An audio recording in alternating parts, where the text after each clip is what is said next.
sommes très heureux de nous retrouver une fois de plus cette semaine dans le cadre de ce programme d'études de la parole de Dieu à travers un guide moniteur. C'est votre émission à l'école du sabbat, vous l'avez compris, c'est l'étude d'un guide moniteur en étudiant les connaissances et les vérités bibliques, mais à travers un guide trimestriel. Et ce trimestre, le grand thème que nous étudions, c'est l'amour et la justice de Dieu. Et cette semaine, ce sera la leçon 8 que nous aborderons dans certains de ces aspects les plus essentiels. Le titre de cette leçon 8, c'est « Libre arbitre, amour et providence divine ». Libre arbitre, amour et providence divine.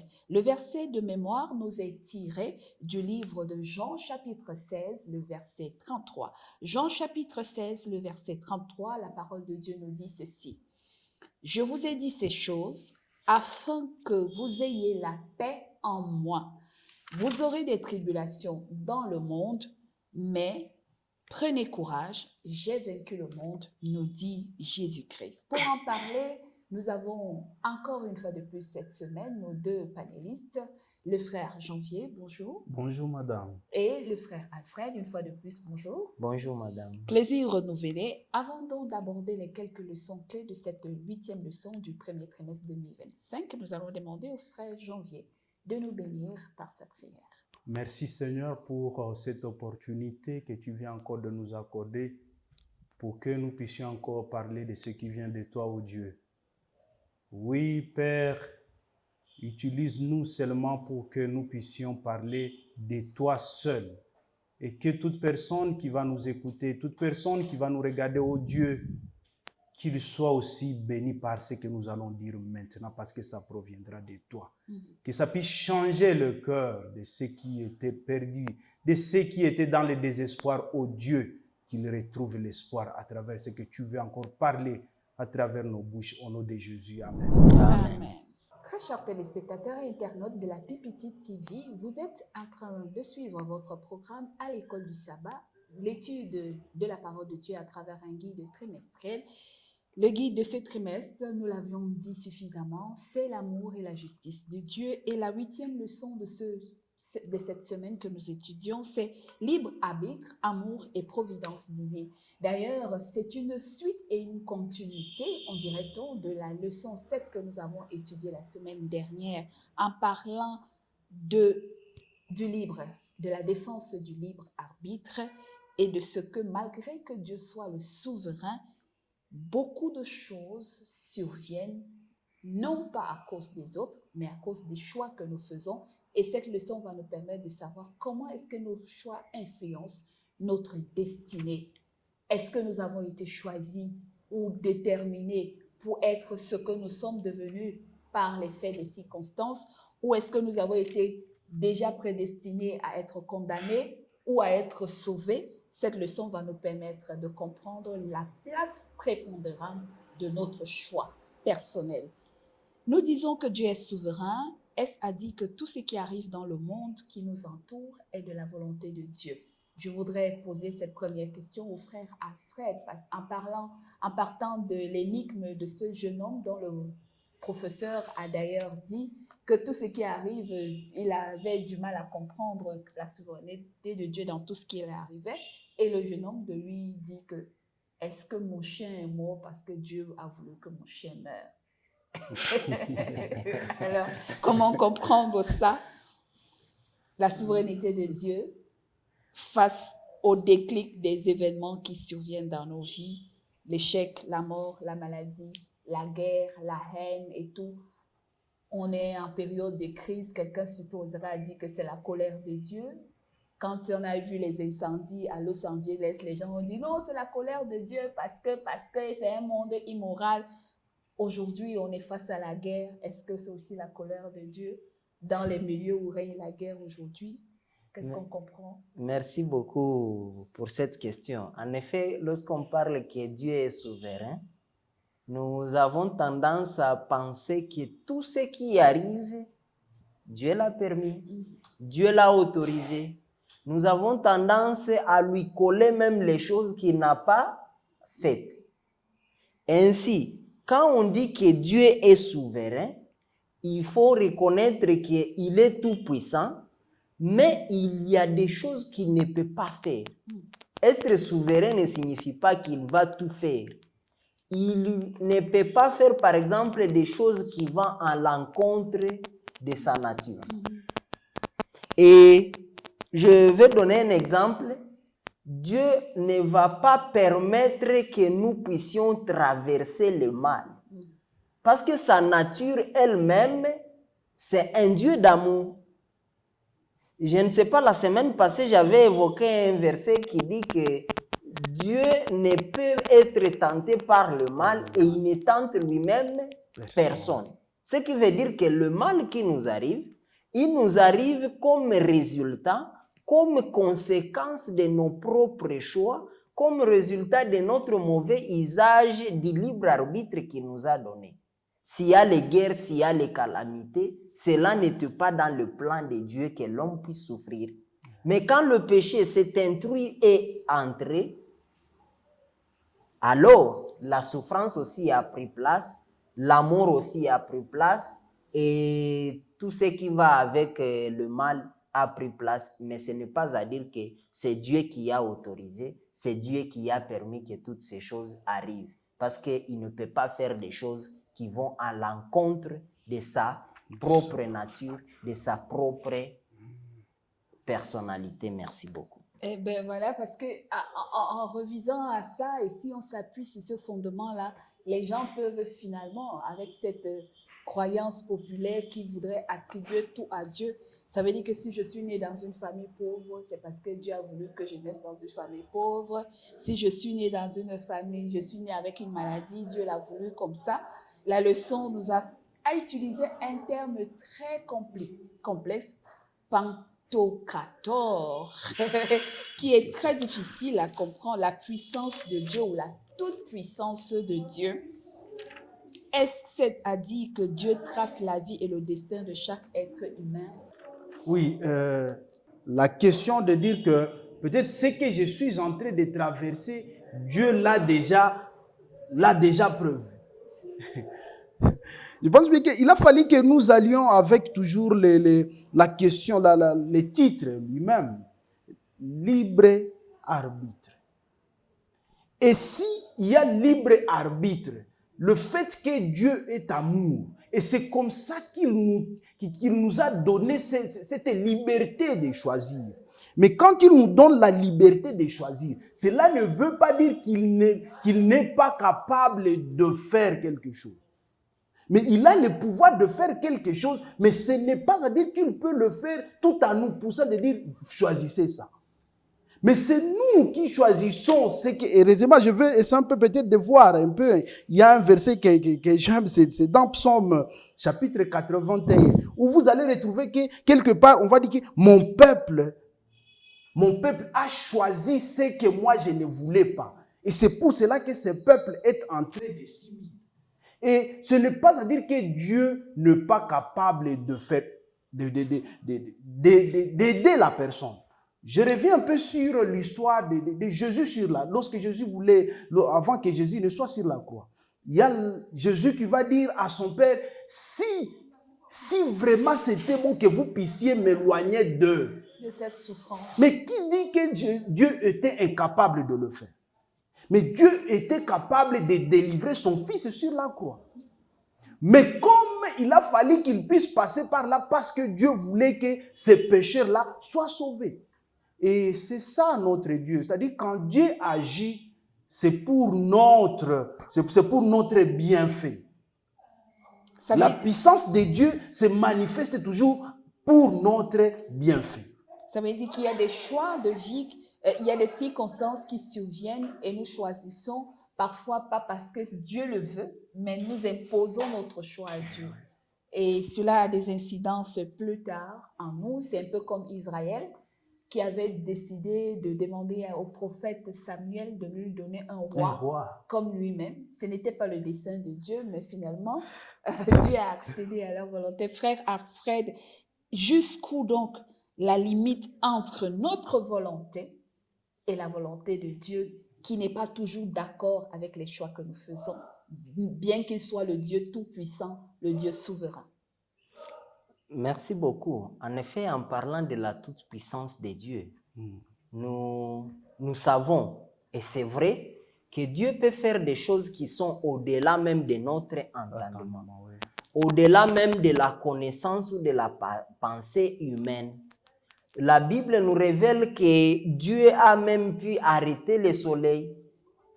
La Bible nous révèle aussi que Dieu a rendu la mer à sec et les gens ont traversé.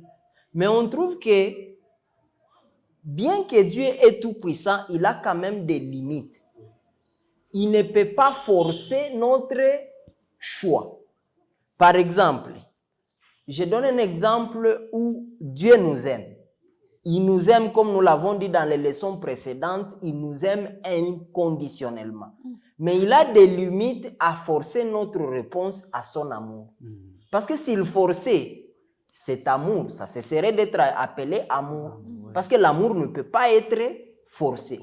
D'autres limites, c'est par rapport à ses promesses.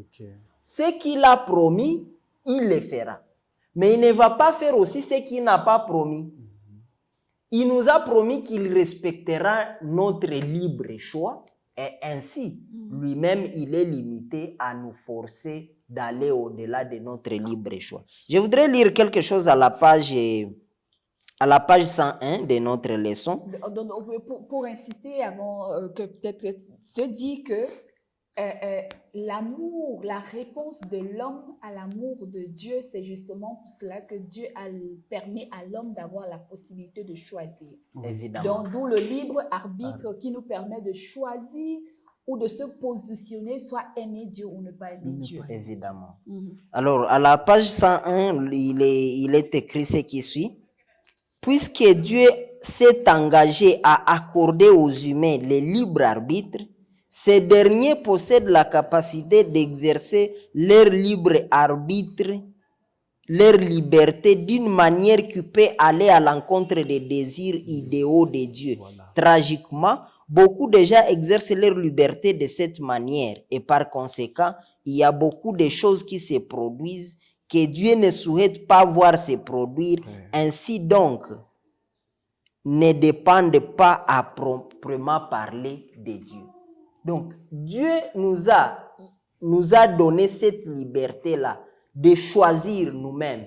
C'est ainsi que, même si nous choisissons, nous allons jusqu'à choisir à être contre lui, il ne va pas s'intercaler, il va nous laisser choisir nous-mêmes et exécuter ce que nous avons choisi. C'est la raison pour laquelle vous verrez qu'il y a des choses qui se produisent et Dieu n'est pas d'accord que ces choses se produisent. Oui. C'est ainsi que vous verrez que... Parfois, il nous avertit que le choix, la décision que nous prenons n'est pas la bonne, mais nous nous obstinons. Et évidemment, je reviens dans Genèse où Dieu pouvait révéler à Caïn que si tu agis bien, si tu ne fais pas garde, le péché se couche à ta porte. Mais il lui a laissé le libre choix jusqu'à aller tuer même son frère. Si bien qu'il l'a averti, il a fait tout ce qu'il pouvait faire pour avertir que Caïn ne parvienne pas à faire le mal par sa colère, mais Caïn s'est endurci lui-même et Dieu a laissé qu'il fasse ce qu'il a choisi lui-même. Et c'est pour cela qu'on parle beaucoup de la volonté, on parle beaucoup de la volonté idéale de Dieu et la volonté de remédiation. C'est-à-dire, idéal, c'est que Dieu se dit, voilà le plan que j'ai pour les humains ou pour mon enfant. Mais ce sera à lui de voir. Ça, c'est la volonté de remédiation. Dieu dit, mais je le laisse, ce sera à lui de voir. Soit il accepte de suivre ce que je dis, ou il refuse. Et c'est pour cela que le jugement et la justice de Dieu auront une valeur. Parce que si nous étions des robots, Dieu ne nous jugerait pas pour les choix que nous ferons de notre vie. Alors, qu'est-ce que nous devions comprendre? La victoire qui se rattache soit à la volonté de Dieu, soit au choix que nous faisons nous-mêmes. Oui, en fait, lorsque nous nous soumettons à la volonté de Dieu, nous sommes bénéficiaires de toutes les bénédictions qu'il a prévues. Et lorsque nous acceptons de marcher selon ce que Dieu veut, c'est à ce moment-là que nous serons toujours en sécurité. Pour dire quoi? Pour dire que des fois, quand nous nous éloignons de la volonté de Dieu et nous voulons seulement faire ce que nous voulons, et c'est à ce moment-là que nous sommes attaqués par plusieurs choses jusqu'à ce que même nous voulons attribuer ça à Dieu. Ou aux méchants. Ou aux à méchants, quelqu'un, nous voilà. disons, c'est à cause de tels que ceci m'arrive. Mais il faut voir, est-ce que je suis allé selon la volonté de Dieu? C'est-à-dire selon la volonté idéale de Dieu. Mais si nous allons loin de cette volonté idéale de Dieu, pour dire que nous serons toujours suivis par des dangers, je ne sais pas, nous allons faire ce que nous voulons. C'est à ce moment-là que les gens trouvent et disent que non, Dieu m'a abandonné. Dieu ne m'a pas abandonné, mais c'est moi qui ai abandonné Dieu. Très bien. Donc, on voit dans ce libre arbitre la volonté idéale de Dieu de sauver tous les hommes, sans exception, mais la réponse dépend de nous. Et Christ a vaincu cette réponse parce que la leçon, pour finir avec le frère Fred, la question c'est de se dire quelle réponse Dieu a-t-il donné à nos choix qui ne sont pas toujours conformes à sa volonté.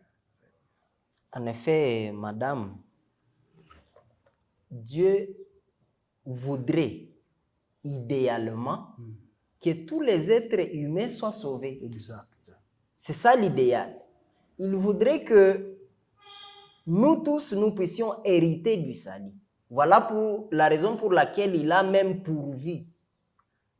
Alors que nous sommes détournés de sa voie, alors que nous lui avons tourné les dos pour aller commettre le péché, lui va venir avec la solution. Christ va mourir pour des impies que nous sommes, pour les pécheurs qui se sont détournés de sa voie.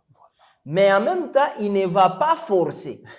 Donc, nous ne sommes pas des robots Nous qui ne sommes suivons pas des une robots. destinée tracée. Il ne va pas dire que non. Comme Christ a déjà pourvu pour le salut de tout le monde, il faut que tout le monde soit sauvé. C'est ça son idéal, mais il va laisser que moi je puisse choisir la solution que lui a donnée. C'est un peu comme si nous sommes dans un navire qui est en train de chavirer. Le navire est en train de couler, il nous tend. Dieu nous tend les sauvetages. C'est à nous de prendre ou de ne pas prendre les sauvetages. Et si nous prenons les sauvetages, nous sommes sauvés. Si nous acceptons Christ. Et si nous les rejetons, Dieu respecte notre choix. Nous allons périr par nous-mêmes. Mais à ceux qui ont choisi Christ, malgré les calamités, malgré les souffrances qu'ils vont traverser, Christ va leur dire, ne craignez pas, j'ai vaincu le monde et je vous rendrai vainqueur. Voilà. Merci donc, vous l'avez compris, Dieu est souverain, il est juste, il a créé le monde, il est tout-puissant, il est omniprésent, il est omniscient, mais il n'a pas voulu créer des êtres qui soient comme des robots, qui suivent seulement des commandes d'instruction. Il nous a donné la capacité et la liberté de chacun de nous de choisir le chemin qu'il veut prendre. Soit d'accepter Dieu, soit de le rejeter. Soit d'accepter le Christ, le seul moyen qu'il a donné pour nous sauver des mauvais choix qu'il nous arrive parfois de faire dans notre cheminement. Mais si nous rejetons le Christ, Dieu sera libre de nous condamner ou de nous acquitter ou de nous justifier. À nous donc de faire le bon choix parce que nous avons cette liberté et c'est cette liberté qui fait de nous des hommes accomplis et des hommes complets. Et c'est pour cela que nous défendons le droit à la liberté de tous. La liberté de jouir des mêmes droits, des mêmes bonheurs, des mêmes plaisirs. Donc quand nous faisons du mal à autrui, ce n'est pas Dieu qui nous envoie faire du mal. C'est nous-mêmes qui faisons le choix d'être bons ou mauvais, d'être juste ou d'être méchant. Que Dieu nous aide à faire les bons choix et de bien utiliser notre libre arbitre au-dessus de sa souveraineté. Nous allons donc nous séparer par la prière du frère Janvier. Éternel notre Dieu, merci parce que tu es amour. Et cet amour, ô Dieu, tu nous as donné le libre choix. Ô Dieu, par ton Esprit Saint, permets que nous puissions te choisir. Toi qui es le chemin, la vie et la vérité. parce que nous voulons vivre cette vie. C'est pourquoi, Seigneur, par ton esprit, conduis chacun à penser avant de choisir, soit la mort, soit la vie, pour que nous soyons toujours à ton côté jusqu'à ce que tu viendras. Au nom de Jésus. Amen. Amen. Libre arbitre, c'était donc la 8e leçon Amour et providence divine de ce premier trimestre 2025. Merci d'avoir été avec nous. N'oubliez pas de vous abonner si vous êtes intéressé par nos programmes. Likez, partagez, laissez-nous vos questions ou vos commentaires. Nous serons disposés à vous répondre. Merci à notre bienveillant technicien Ephraim Grec. Et quant à nous, retrouvons-nous certainement dans les prochaines éditions par la grâce de notre divin Père. C'était à l'école du sabbat. Au revoir.